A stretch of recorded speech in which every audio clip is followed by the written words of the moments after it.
বাংলাদেশে যেমন জীবিত মানুষ নিরাপদ নয়, ঠিক তেমনিভাবে কবরের লাশও নিরাপদ নয়।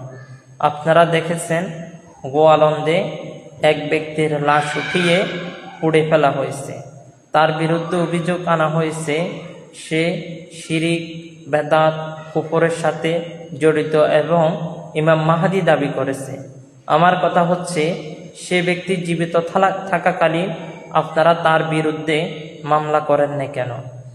এবং তার মৃত্যুর পরে যদি তার ওইখানে যদি শিরিক, বেদাত হয়ে থাকে, আপনারা প্রশাসনের আশ্রয় নিতেন। আপনারা আল্লাহর ধ্বনি নিয়ে আল্লাহু আকবার বলে তার লাশ উঠিয়ে পুড়ে আলহামদুলিল্লাহ বলতেছেন, আপনাদেরকে বিশ্ব মিডিয়া দেখতেছে। আপনারা দেশের এবং জাতির মান সম্মান ক্ষুণ্ণ করতেছেন। এটা খুবই দুঃখজনক ব্যাপার।